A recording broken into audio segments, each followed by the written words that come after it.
Assalamualaikum warahmatullahi wabarakatuh. Kembali lagi bersama saya dan Ali Fibran.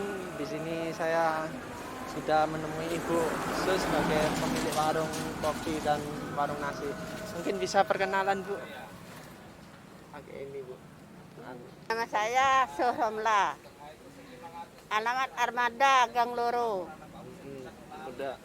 Ya, itu tadi perkenalan dari Ibu Sus Romla sebagai pemilik warung kopi dan nasi ini. Mungkin di sini kedatangan saya ini lebih menjelaskan tentang bagaimana penerapan protokol kesehatan, Bu, untuk warungnya Ibu gitu. Kan sekarang masa PPKM, jadi pemerintah itu menggencarkan untuk penerapan prokes yang ketat gitu, Bu. Khususnya untuk warungnya Ibu gitu. Mungkin saya bisa jelasin ini ada PPT, Bu, PowerPoint. Bentar ya, saya jelasin, Bu. Nah ini, Bu, ini ya bisa dilihat. Ini tentang sosialisasi penerapan protokol kesehatan untuk warungnya Ibu, itu ya. Nah, inti bahasan saya lebih ke pengertian COVID itu apa, terus definisi operasional, lain-lain, pencegahan dan pengendalian, dan kunci dari penerapan protokol kesehatan, Bu. Ya, lanjut. Ya, penyebab COVID ini yang sudah kita tahu itu adalah virus yang dari penularan orang ke orang. Artinya coronavirus ini berbentuk RNA strain gitu dan tidak bersegmen. Lalu untuk COVID corona yang lebih dikenal ini sekarang yang lagi marah itu SARS-CoV-2, Bu, namanya. Nah, itu berbentuk seperti etanol atau bukan, lebih ke deteksi sel yang tidak diketahui mata gitu, Bu. Jadi lebih ketat gitu, Bu. Nah, lalu untuk perbedaannya itu lebih kepada masa inkubasinya, Bu. Masa inkubasi itu lebih ke seberapa tahan di tubuh kita gitu, Bu, virusnya. 2 sampai 4 atau bahkan sampai seminggu gitu, Bu. Lalu untuk penularannya ini dari menyebar melalui oplet atau kontak dari benda yang terkontaminasi gitu, Bu. Nah, COVID-19 ini umumnya ditularkan dari orang yang bergejala, yang positif, misal yang isolasi mandiri gitu, Bu, atau yang dari rumah sakit, itu yang positif gitu. Makanya kita tidak boleh dekat-dekat sama orang yang COVID gitu, sampai bahaya. Lalu gejalanya COVID ini itu lebih ke rasa demam, lelah, terus gampang pusing gitu. Lalu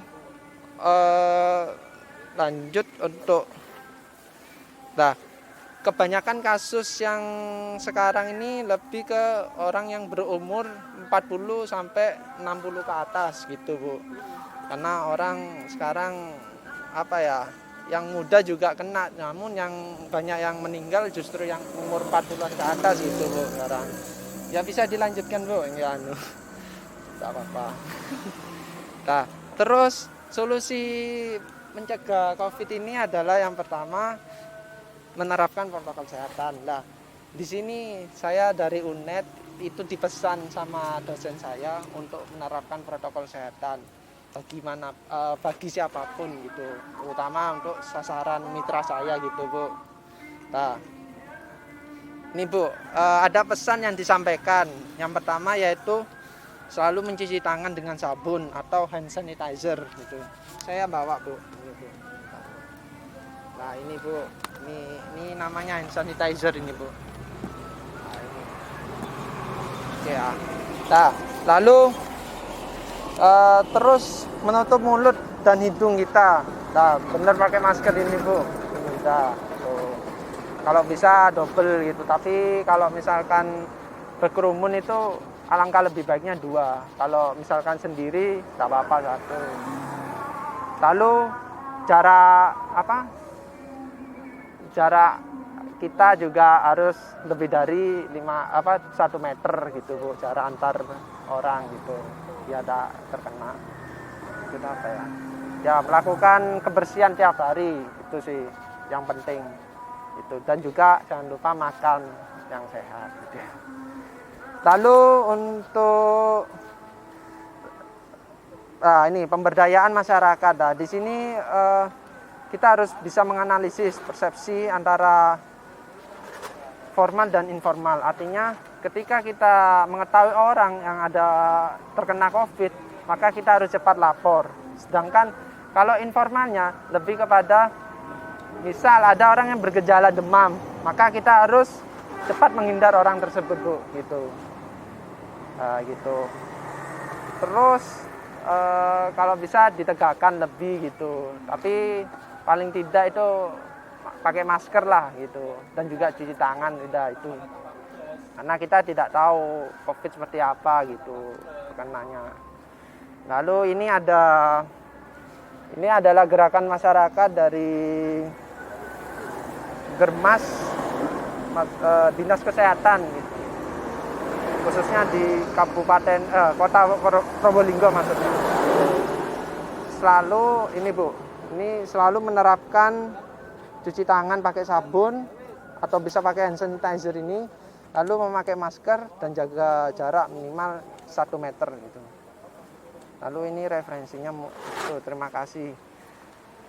Demikian, ini adalah pemaparan dari saya untuk Bu Sus, khususnya tentang protokol kesehatan. Mungkin dari Bu Sus ada pertanyaan atau ada yang ingin ditanyakan terkait dengan pemaparan saya ini, Bu. Tidak usah, ya udah, oke. Ya, kan ya. Oke. Saya akan sedikit ngajarin, Bu. Bukan ngajarin dalam artian sebenarnya Ibu Sus sudah diajarin gitu. Tapi paling enggak saya juga harus mengajari ilmu bagaimana cara menggunakan hand sanitizer yang benar gitu. Dan juga Cuci tangan.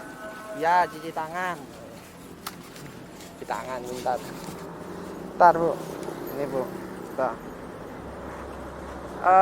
Perlu kita ketahui ya, hand sanitizer ini tiap merek beda, namun disarankan untuk yang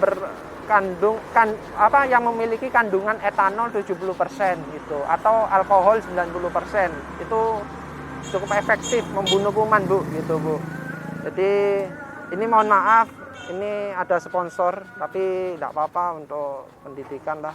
Ya mudah-mudahan nanti diampunin sama DPL saya. Ini, Bu, lah. Ini caranya. Ya ini saya semprotkan gini 2 kali. Sebentar, ini enggak ada. Oh, enggak ada dom. Apa ya ini baru ini. Yalah. Mana ya. Oh, udah enak. Udah. Nah, ini, Bu. Nah, itu begini kan, Bu. Nah, 2 kali. Nah, gini. Nah, usahakan kalau misalkan kurang 3 kali atau 4 kali itu sudah. Nah, ya ini. Nah, gini. Nah, usahakan ini tangannya kena gini. Nah, gitu. Ya, gitu. Nah, udah. Nah, terus ini ada masker, Bu. Nah, masker. Nah, ini tapi masker medis itu, tapi udah yang Ibu punya. Nah, ini usahakan pakai 2 gitu, Bu. Nah, jadi Ibu kan sudah pakai kain lah. Ibu tambahin 1 lagi ini, tapi yang di depan mulutnya Ibu.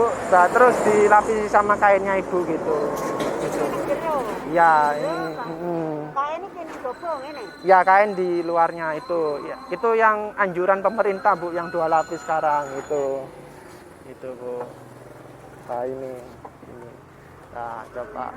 Ya, itu mungkin bisa disimpan lah. Paling enggak, atau mau dicoba sekarang ya? Oh, apa? Oh, iya. Ini. Nah, ini. Nah, ini. Ya. Nah, ini. Nah, ini nanti usahakan sama pengunjungnya dikasihkan gitu, Bu. Ya. Misalnya ya ambil contoh ya, ini ada pengunjung terus dipakai hand sanitizer biar aman gitu Bu, biar aman gitu. Ini Bu, mungkin bisa penerapan sama bapaknya, ibunya, monggo langsung. Ini ada bapak langsung iya. Ya. Oke ya, ini adalah penerapannya dari Ibu Sus ya. Inilah gitu. Pak, lihat langsung ya. Ya, ini kan lah. Ya, ini ya. Lagi mungkin bisa diulangi satu kali lagi, Bu. Ya, Ibu Sus. Oke. Ya, ini. Ya gitu. Oke. Ya, terima kasih, Pak. Udah mau. Ya. Oke, itu tadi adalah sosialisasi dari saya terkait dengan protokol kesehatan di warung Ibu Sus ini. Dan mungkin sedikit saya menarik kesimpulan. Untuk kesimpulannya adalah bagaimana kita harus menerapkan protokol kesehatan dimanapun, entah itu dari pihak sasaran ataupun mitra. Harapannya ke depan pemerintah sebagai regulator mampu menciptakan orang yang bebas COVID itu.